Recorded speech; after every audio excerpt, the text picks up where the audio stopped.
മുൻഗണന ചെറുപ്പക്കാർക്കാണെന്ന് പറഞ്ഞു കഴിഞ്ഞു.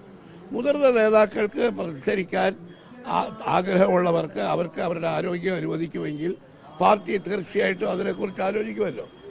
അതല്ലേ ഞാൻ പറഞ്ഞത്. ഉണ്ടാവണമോ വേണ്ടയോ എന്ന് തീരുമാനിക്കുന്നത് ഞാനും NS അല്ല, പാർട്ടിയാണ്. പാർട്ടി തീരുമാനിച്ചാൽ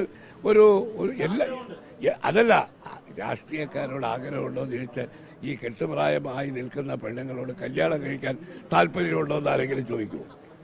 നല്ലൊരു വരനെ കിട്ടി വീട്ടുകാർ നിർമ്മിച്ചാൽ കല്യാണം കഴുത്ത് കെട്ടി കൊടുക്കും. അതല്ലേ? അതുകൊണ്ട് രാഷ്ട്രീയ പ്രവർത്തകരോട് നിങ്ങൾ തെരഞ്ഞെടുപ്പിൽ മത്സരിക്കുമോ എന്ന് ചോദിക്കരുത്. നിങ്ങളോടുള്ള ഒരു സ്നേഹത്തിൽ പറയുകയാണ്. പലതരത്തിലുള്ള പ്രോസസ്സല്ലേ. സർവേ അതിൻ്റെ ഒരു ഭാഗമാണ്. ഗുണകരം എന്ന് പറഞ്ഞാൽ അന്തിമ തീരുമാനം കലകൂലമല്ലല്ലോ എടുക്കുന്നത്, പാർട്ടി ഹൈക്കമാൻഡല്ലേ.